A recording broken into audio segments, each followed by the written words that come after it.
For about 80 years, the relationship between Germany and Russia was one of the most unpredictable and, frankly, dangerous forces on the planet. Think of it like a giant pendulum of power. It would swing wildly from a sworn alliance to all-out total war, and every single time it swung, it completely redrew the map of Europe. So today, we're going to follow that pendulum, see how it moved, and find out why, in the end, it shattered completely. So, which was it? Were they allies? Or were they enemies? The really shocking answer is yes, they were both. Sometimes at the same time. Over these 80 years, these two giants swung from being partners in crime to being the most bitter mortal foes.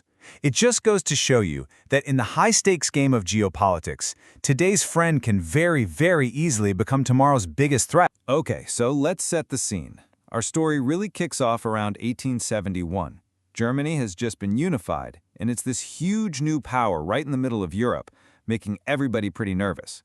And there's one guy, Chancellor Otto von Bismarck, who totally gets the danger. His entire political life became this incredible, high-wire balancing act, trying to keep that pendulum of European power from swinging out of control. So what's Bismarck's first big move? Well, it's a brilliant piece of diplomacy called the League of the Three Emperors. Now, on the surface, it just looks like, a club for old-school monarchies, but underneath, it had two absolutely critical goals. First, and most importantly, keep Russia from ever teaming up with Germany's #1 rival, France. And second, try to put a lid on the constant squabbling between Russia and Austria-Hungary in the Balkans. And you can see just how ridiculously complex this whole thing got. I mean, look at this. When the First League starts to fall apart, Bismarck signs a defensive alliance with Austria-Hungary against Russia. But then, to smooth things over, he turns right around and signs a top-secret neutrality treaty with Russia. He was juggling chainsaws, playing both sides to build this masterful but unbelievably fragile web of treaties. So here's the key takeaway from all that diplomatic gymnastics. It all boiled down to one single goal: protect the brand new German Empire from its absolute worst nightmare. A war on two fronts. Everything he did was designed to keep France isolated and to keep Russia on Germany's side, or at the very least, out of a fight. But here's the thing about a system that depends on one man's genius. What happens when that man leaves the stage? Well, Bismarck's incredibly delicate system was about to be handed over to people who just didn't get it, and they were about to snip the one thread that was holding the whole thing together. And this is it.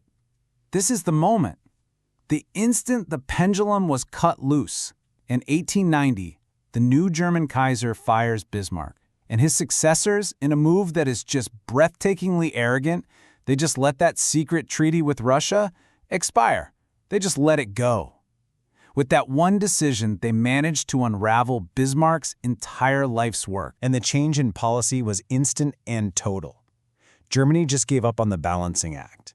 Instead, it threw all of its support behind its ally, Austria-Hungary. This was a direct challenge to Russia's interests. And just like that, Russia was left out in the cold. So what do you think an isolated and threatened Russia is going to do? Exactly what Bismarck had spent decades trying to prevent. It runs straight into the arms of France. And suddenly, Europe is split right down the middle into two huge armed camps. Bismarck's nightmare of a two-front war was no longer a possibility.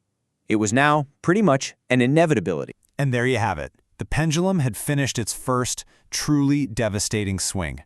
The result was the absolute horror of the Eastern Front in World War I, a conflict so unbelievably brutal that it brought down both the Russian and German empires, which, believe it or not, only set the stage for an even stranger chapter to come. Now, you would think that after a war like that, they would be bitter enemies for a generation, right?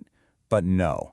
The years between the wars saw the most paradoxical swing of all, a secret, deeply cynical partnership between two nations that the rest of the world had basically cast aside. So by 1922, both of these countries were complete outcasts. Germany was getting crushed by the Treaty of Versailles, and Soviet Russia was totally isolated after its communist revolution. So what did they do? They found each other. They signed the Treaty of Rapallo. This had nothing to do with friendship or ideology. It was simply about two pariahs realizing they could help each other survive. And get this, the cooperation went way deeper than just handshakes and diplomacy. It got military. Germany was forbidden by the Versailles Treaty to have things like tanks or an air force. So, the solution? They built and tested them in secret, deep inside the Soviet Union, far away from any prying eyes. For Germany, it was a way to secretly rearm. For the Soviets, it was a fast track to getting modern military tech. And then, bam, the pendulum swings back hard, in the complete opposite direction. When Hitler comes to power in 1933, they become mortal enemies, like overnight. The secret cooperation just vanishes, and it's replaced by open, vicious hatred. You even had Nazi Germany and the Soviet Union backing opposite sides in proxy wars like the Spanish Civil War. And just when you think it can't get any stranger, you get the most cynical, jaw-dropping twist in this entire story. In August 1939, these two mortal enemies, the Nazis and the Communists, absolutely stun the world. They sign a non-aggression pact. But that public treaty? It was just a smokescreen. The real deal, the truly sinister part, was hidden in a secret protocol. Just look at this table. It shows the pure, chilling cynicism of what they were doing. Hitler and Stalin literally sat down and carved up Eastern Europe between them. They drew lines on a map. You take Eastern Poland, I'll take the West. You can have the Baltic states.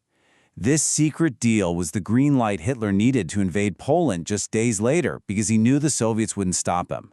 This was the starting gun for World War II. But I mean, come on. An alliance built on pure cynicism between two tyrants like Hitler and Stalin?